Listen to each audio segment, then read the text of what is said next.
So guys, welcome to another gardening video on my channel. Today we're going to be talking about how to grow baby marrow from start to finish, and along the way we're going to give you some tips and tricks so that you can get the most juicy baby marrow that you've ever seen in your damn life. I hope you enjoy. I hope it's helpful. Like, subscribe, become a member, do all the beautiful things, and let's go straight into the video. Okay, so first we have the seed selection, right? How do we get started with the baby marrow? So I like the baby marrow caserta. This is a variety that I really like. It produces very big baby marrows and also very small ones, but I've seen that it really does do well in a South African garden. And so baby marrow, you can definitely grow baby marrow in spring and summertime, especially if you are in a frost area. That would be the best time to plant it, in the summer and the spring. If you are in a frost-free area, then you basically can grow it year-round, except in winter when it gets really, really cold.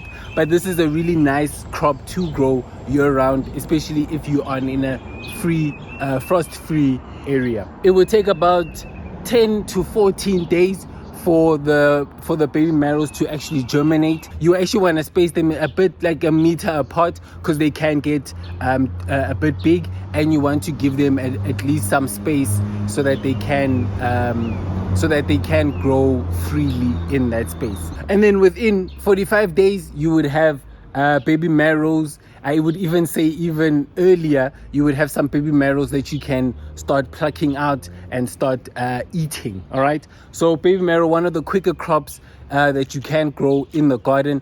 And then also make sure that you give it some full sun. It likes full sun, so at least 8 hours of sun. Give it that, and it will thank you for this. And as well, that it gets a lot of water, preferably obviously rain, but if it can get some water, that would also do really well for these crops. So make sure that you are putting it in a place where it gets full sun and also it's exposed to some water.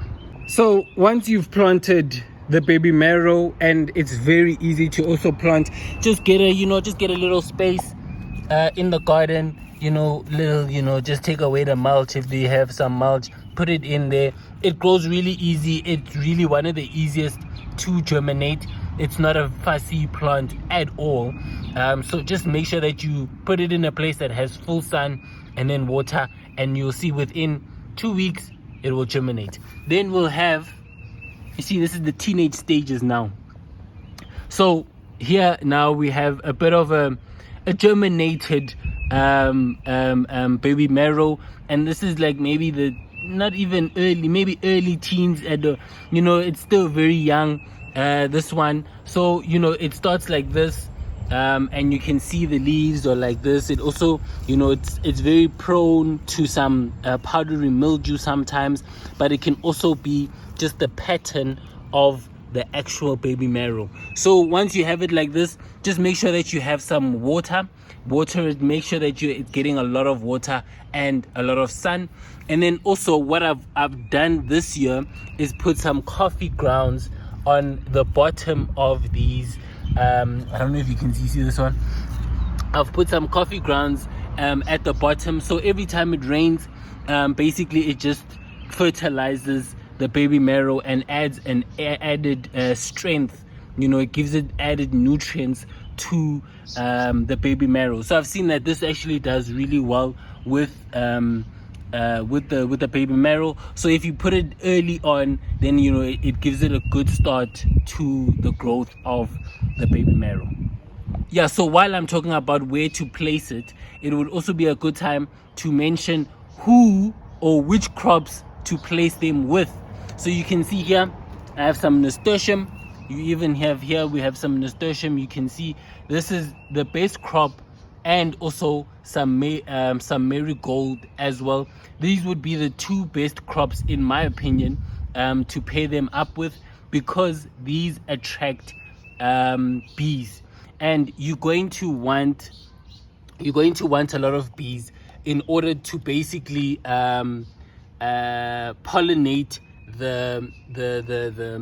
the baby marrows so that you can actually have some baby marrows. So the flowers, the bees, the pollination is very, very, very important in order for you to actually produce some baby marrow. I'll show you in a minute. Let me actually show you. And this is actually very common when you have some baby marrow. This is what happens when the baby marrow is not pollinated. So you'll get this this flower, and then it needs, you know, it needs some bees to pollinate it. But when it doesn't get pollinized, then, you know, this is what happens. So, you know, it can happen a lot, and it's very normal with the baby marrow. So you'll get a few of these, especially when you're first starting. You'll get a few of these. I mean, even the younger ones you'll get like that. So it's very common that this happens. But in order to increase the possibilities that you get some baby marrow, just pair it up with some flowers. You know, pair some flowers alongside it, and this will give it the best possibility to produce the baby marrows. So I have to mention that really baby marrow is one of the most simple crops to actually be growing. You don't need to add a lot of things. Basically just have some water, some sun, and it will do really well. You don't need to crop it. You don't need to cut things. You just literally let the baby marrow just grow, right? And here you can see as it develops, this is how maybe this would be like maybe the teenage stages, and this is how bigger it can get.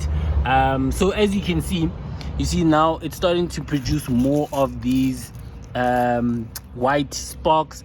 I don't know if this is the powdery mildew, but it doesn't look like it. Just looks like it's basically a pattern that's on the baby marrow. But as you can see, this is the flower that needs to be pollinized, and from here you get the baby marrow.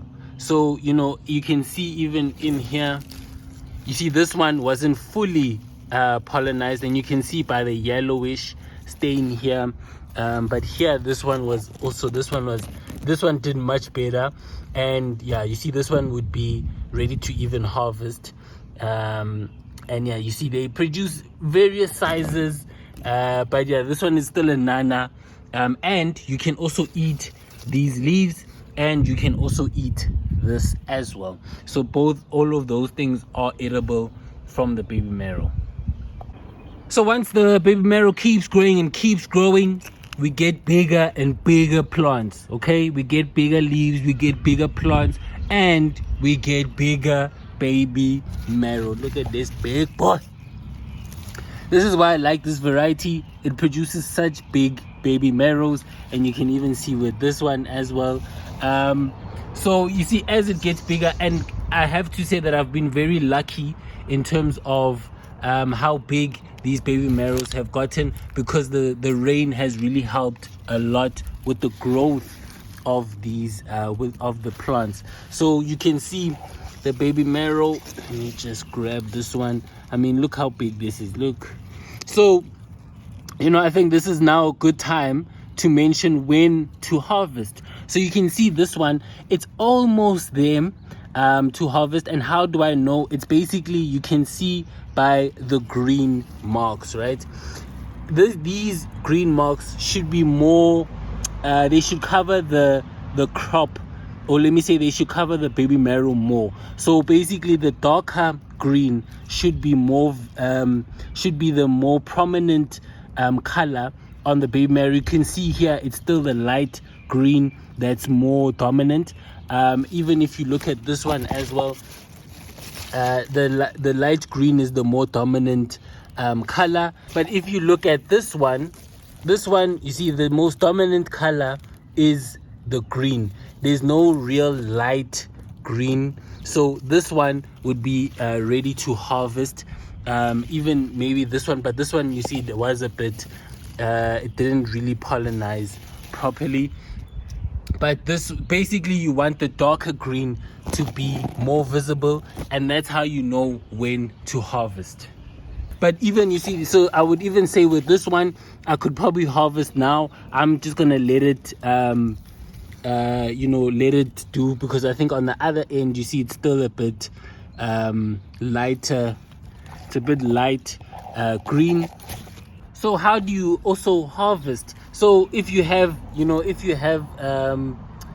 some scissors, you can just cut at the base of the baby marrow, or if you don't, like I don't, you can literally just twist. It, and I promise that it doesn't really hurt. You can just twist it, and here we have some baby marrow. So it just depends on what resources you have, but I think also what really matters is the timing that you harvest instead of how you harvest. But that's how you basically get the baby marrow. So also diseases, how to get rid of these diseases, and also just to prevent some diseases. The best way basically is to have the flowers. The flowers help with also the disease prevention, with getting away some of the aphids, but then they also struggle with the powdery mildew.